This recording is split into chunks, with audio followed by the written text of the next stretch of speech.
Assalamualaikum warahmatullahi wabarakatuh. Perkenalkan, nama saya Nurul Azura. Saya dari Pendidikan IPS 3 semester 7 Universitas Islam Negeri Sumatera Utara. Di sini saya akan membacakan hasil dari studi kasus saya yang berjudul Kejahatan Bidang Perbankan atau Pencurian Data Kartu Kredit. Dosen pengampu Asrina Mardia SHI M.Hum.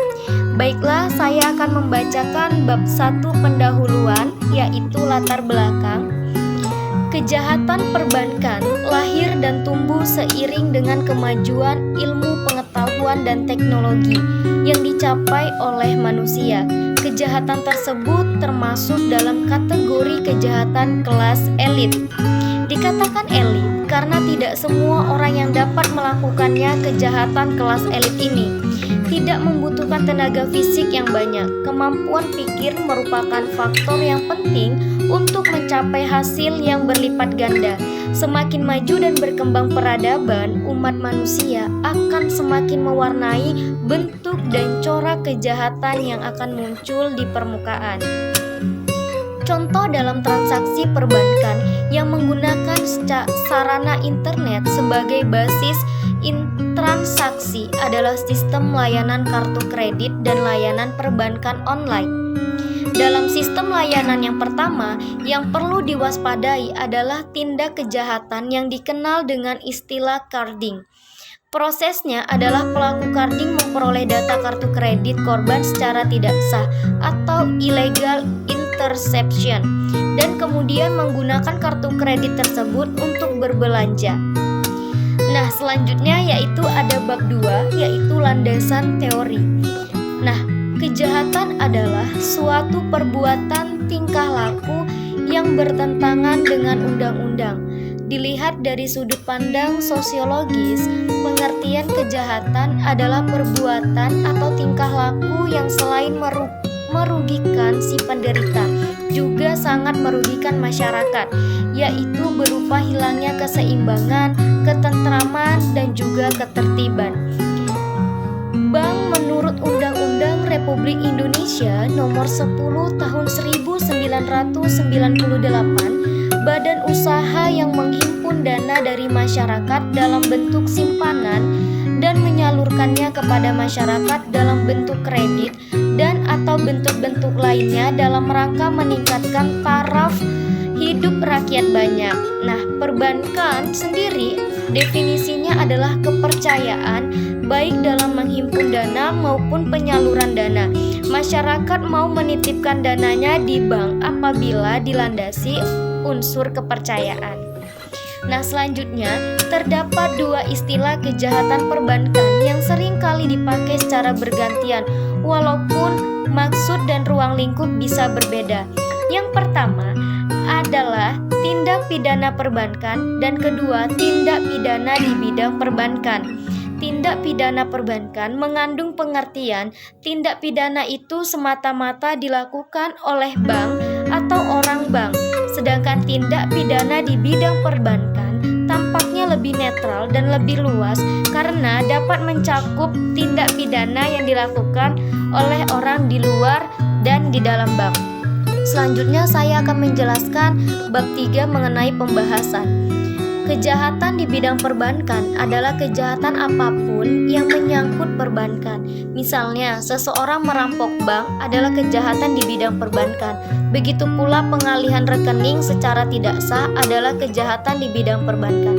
Jadi, pengertiannya sangat luas. Sedangkan kejahatan perbankan adalah bentuk perbuatan yang telah diciptakan oleh undang-undang perbankan yang merupakan larangan dan keharusan. Misalnya, larangan mendirikan bank gelap dan pembocoran rahasia bank. Perbedaan istilah ini menyebabkan atau berpengaruh terhadap penegak hukum.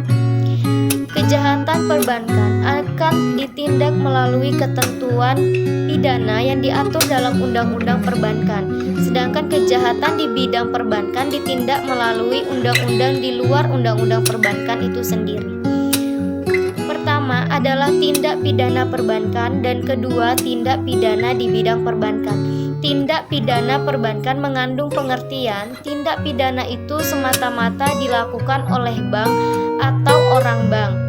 Nah, sedangkan tindak pidana di bidang perbankan tampaknya lebih netral dan lebih luas karena dapat mencakup tindak pidana yang dilakukan oleh orang di luar dan di dalam bank.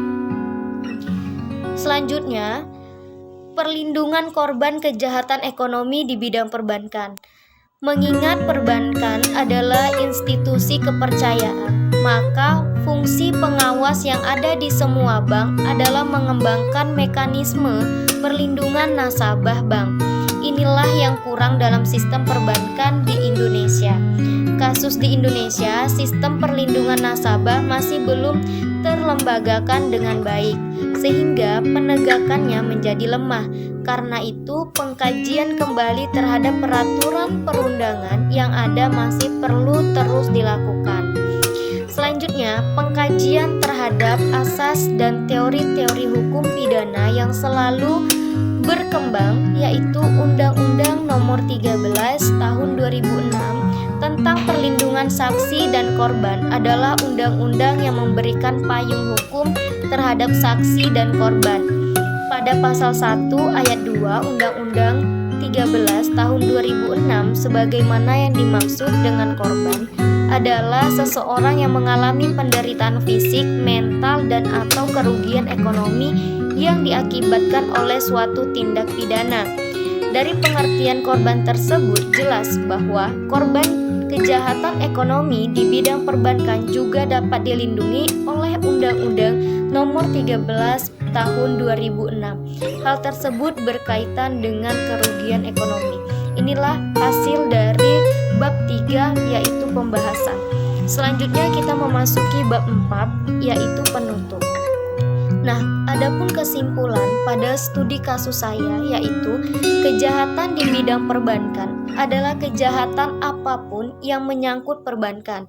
Misalnya seseorang merampok bank adalah kejahatan di bidang perbankan. Begitu pula pengalihan rekening secara tidak sah adalah kejahatan di bidang perbankan.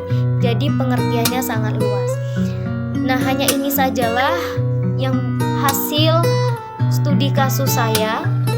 Dan saya akhiri dengan wabillahi taufik wal hidayah. Wassalamualaikum warahmatullahi wabarakatuh.